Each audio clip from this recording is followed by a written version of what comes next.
Final কথাটো হৈছে যে আমি ঘৰবিলাক যাৰ ডেমেজ হ'ল ফুল্লি এণ্ড পাৰ্চিয়েলি এই মানুহসকলক আমি পৰিয়ালসকলক আমি সহায় কৰিব লাগিব so that is another giant tax এতিয়া যদি চাও যে আপোনালোকে যদি খুধে যে আপোনালোকৰ মতে ফুল্লি ডেমেজ কিমান হাউস হৈছে so assessment is going on কিন্তু এতিয়ালৈকে আৰু এটা কথা মই ক'ব পাহৰিছিলো যে যিমান মানুহৰ মৃত্যু হ'ল সকলোকে 4 লাখ টকাকৈ ইতিমধ্যে we have paid so that is another relief we have given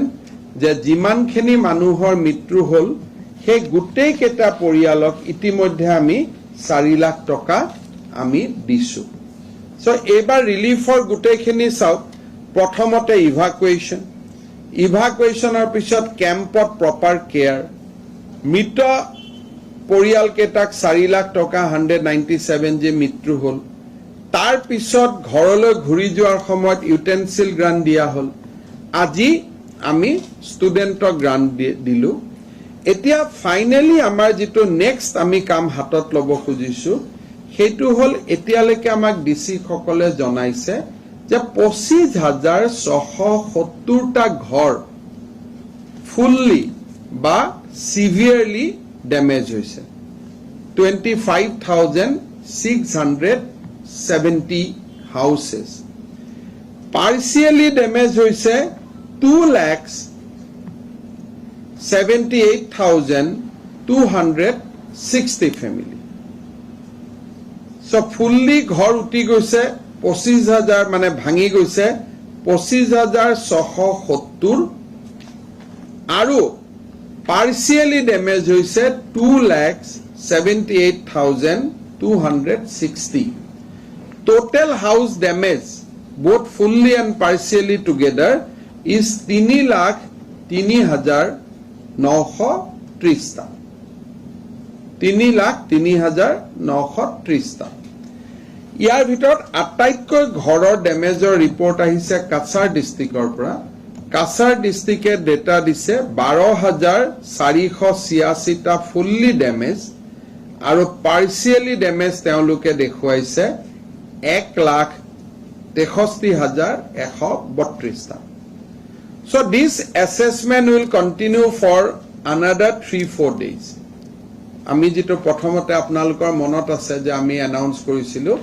যে 20 আগষ্টলৈকে এই অ্যাসেসমেন্টটো 20 জুলাইলৈকে অ্যাসেসমেন্টটো চলিব সো মই ভাবো যে another 10-20% ইয়াত আৰু এড হ'ব ইয়াৰ পিছত আমি এটা 15 ডেজৰ প্ল্যান লৈছো যে ভেৰিফিকেশন অফ দা লিষ্ট আমাৰ 21 জন মন্ত্ৰীয়ে guardian secretary along with 50 officers তেওঁলোকৰ নিজৰ ডিপাৰ্টমেন্টৰ যেনে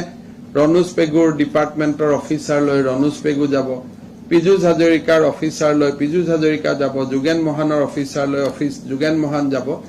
সো ডিস্ট্ৰিক্টত there will be a 50 team of officer যেনেকৈ আমি গুণোৎসৱত আমি অফিচাৰ বিলাক যাওঁ তেনেকৈ আমাৰ এটা টিম যাব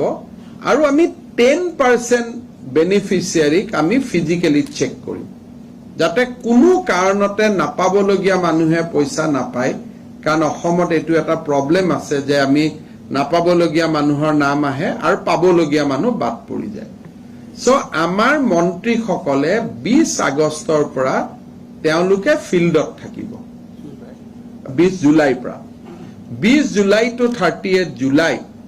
তেওঁলোকে ফিল্ডত থাকিব আৰু তেওঁলোকে এই লিষ্ট কেখন ভেৰিফাই কৰিব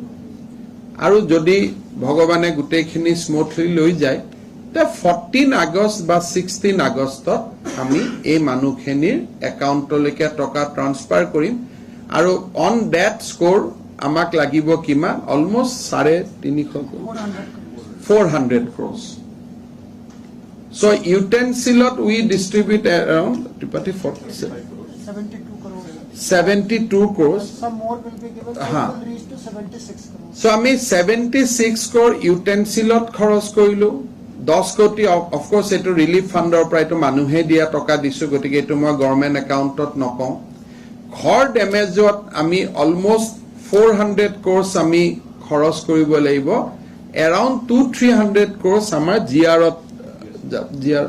GR 220 so far we have given. 220 so far we have paid. যদি আৰু লাগিব বা যাৰ কাৰোবাৰ বিল টিল থাকিব, সো আমি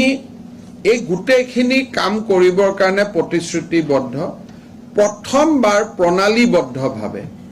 এই কামবিলাক কৰি থকা হৈছে আৰু মই ভাবো যে বাই 16 আগষ্ট